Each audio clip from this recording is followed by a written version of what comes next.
wernane. Kaping pisan maca Quran sak maknane. Kaping pindho salat wengi lakonono. Kaping telu wong kang saleh kumpulono. Kaping papat kudu weteng ingkang luwe. Kaping limo zikir wengi ingkang suwe. Salah sawijine sapa bisa ngelakoni, insya Allah Allah Ta'ala ijabai. Bismillahirrahmanirrahim. Assalamualaikum warahmatullahi wabarakatuh. Alhamdulillahirabbil alamin. Assalatu wassalamu ala asrofil anbiya'i wal mursalin. Sayyidina wa maulana Muhammadin wa ala alihi wa ashabihi ajma'in. Amma ba'du. Siswa-siswi MTSN 4 dimanapun berada, semoga nikmat sehat dan keselamatan selalu terlimpahkan pada kita semua. Amin ya rabbal alamin.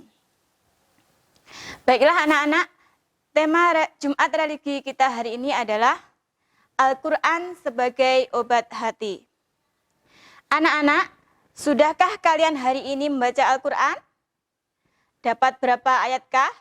Atau berapa lembar? Atau berapa juz? Adakah yang sudah rutin membaca Al-Quran satu hari satu juz? Ya, alhamdulillah, good job. Selamat untuk kalian.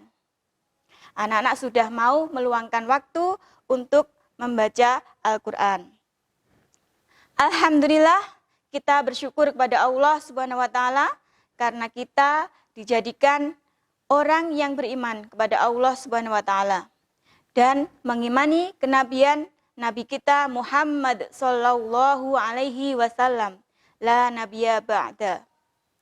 Karena dengannya Allah memberikan anugerah yang luar biasa, yang sangat besar, yang menjadi salah satu mukjizat Nabi Muhammad sallallahu alaihi wasallam, yakni Al-Qur'anul Karim.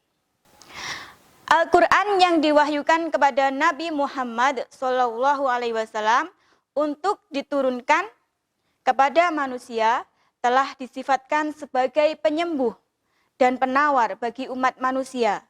Penawar dan penyembuh berkaitan dengan penyakit. Nama-nama Al-Qur'an itu sangat banyak sekali dan salah satu di antaranya adalah Asy-Syifa. Asy-Syifa itu artinya penawar, obat atau penyembuh.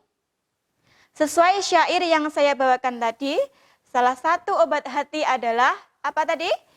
Ya, membaca Al-Qur'an dan memahami maknanya. Asy-Syifa di sini tidak terbatas hanya untuk sakit tertentu saja. Akan tetapi, Al-Quran merupakan obat dari segala penyakit. Baik sakit yang kamu ketahui, sakit yang belum kamu ketahui, maupun sakit yang tidak kamu ketahui. Baik itu penyakit jasmani maupun penyakit rohani. Atau kita sering menyebutnya dengan penyakit hati.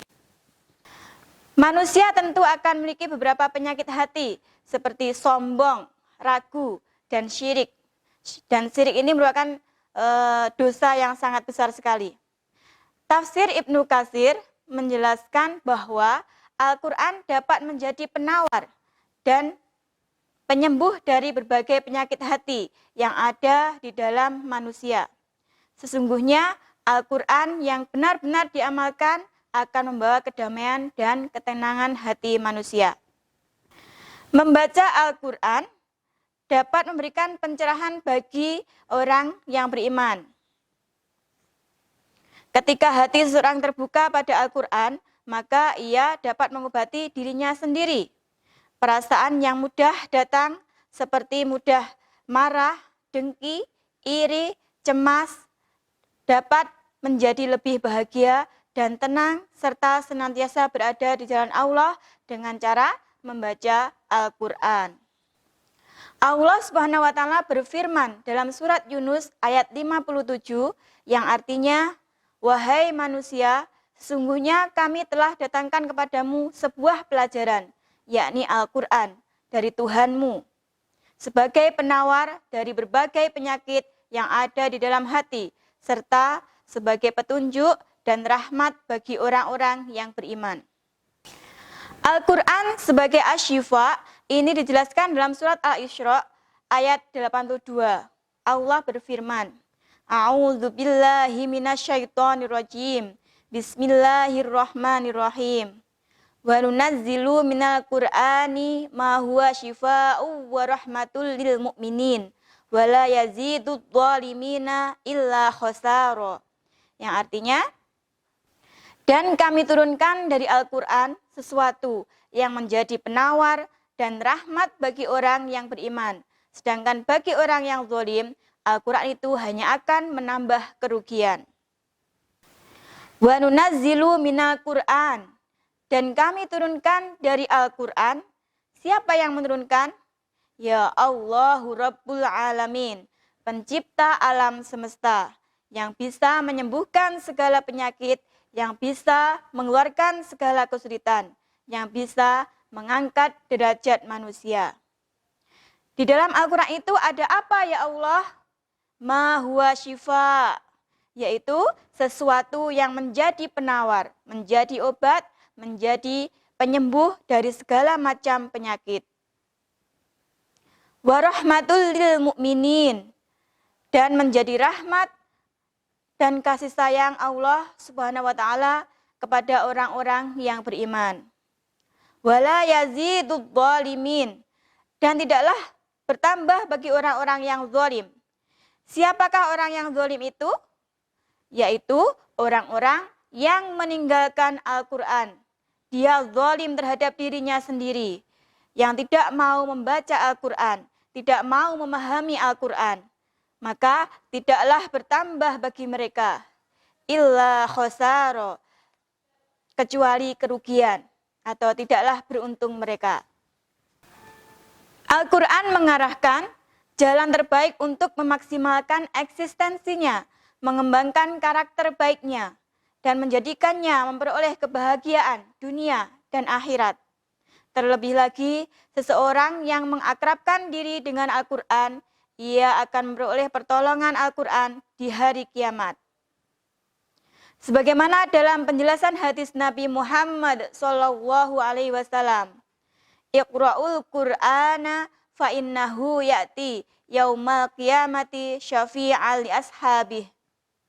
Yang artinya, bacalah Al-Quran, karena sesungguhnya pada hari kiamat ia akan hadir memberi pertolongan kepada orang-orang yang membacanya.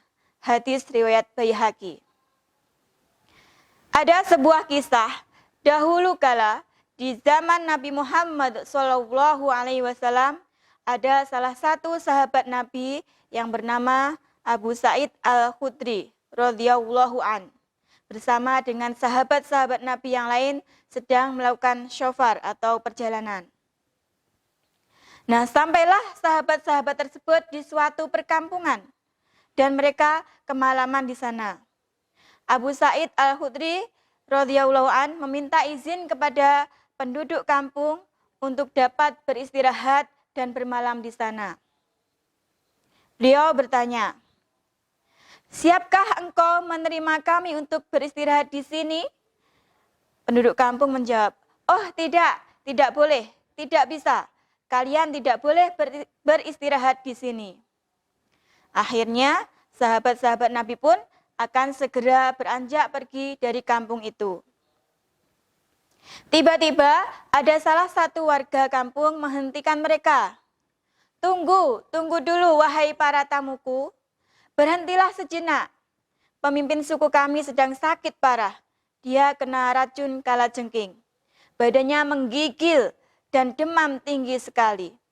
Kami sudah berusaha. Kami sudah memanggil seluruh tabib yang ada di sini. Tabib kalau di sini itu dokter. Tapi mereka semua belum bisa menyembuhkan pimpinan kami. Barangkali kalian bisa membantunya dengan mendoakan pemimpin kami.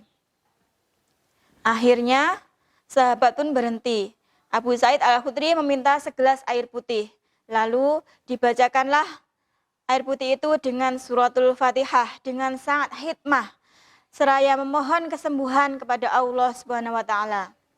Lalu air putih itu diminumkan kepada pemimpin suku tersebut. Qadarullah, pemimpin suku itu pun sembuh dari sakitnya. Dalam kisah lain juga disebutkan seseorang yang jiwanya sedang gelisah mendatangi Abdullah ibnu Mas'ud. Orang tersebut meminta nasihat kepada Ibnu Mas'ud terkait kondisi hatinya yang gelisah. Kemudian Ibnu Mas'ud menasihati orang itu untuk membaca Al-Quran, mendengarkan bacaan Al-Quran orang lain, mendatangi tempat di mana banyak orang membaca Al-Quran, dan memahami perintah Allah dalam Al-Quran. Setelah mengamalkan anjuran Ibnu Mas'ud untuk bersahabat dengan Al-Quran, orang itu merasakan ketenangan jiwa, kejernihan pikiran, dan kesehatan jasmani.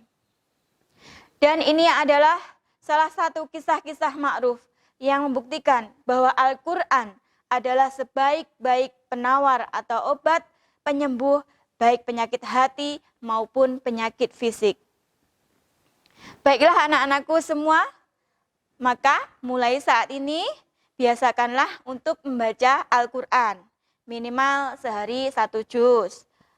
Kita sering menyebutnya dengan atau terkenal dengan one day one juz. Kalau 1 juz tidak bisa, kamu bagi menjadi 5. 1 juz jadi 5. Jadi bisa kamu baca sehari 5 kali di setiap selesai sholat fardu. Kalau 1 juz tidak bisa, kamu bisa membaca setengah juz. Kalau tidak bisa ya 1 halaman. Kalau tidak bisa 1 ruku. Kalau masih tidak bisa, sementara biasakanlah dulu untuk mendengarkan bacaan Al-Quran sambil terus belajar untuk dapat membacanya kata per kata, ayat per ayat, tentunya dengan bimbingan ustadz dan ustazah. Demikian tadi yang bisa saya sampaikan. Jika ada kesalahan maka itu mutlak dari saya, dan saya mohon maaf jika benar itu mutlak milik Allah Subhanahu wa taala. Wa akhiran billahi taufiq wal hidayah. Wassalamualaikum warahmatullahi wabarakatuh.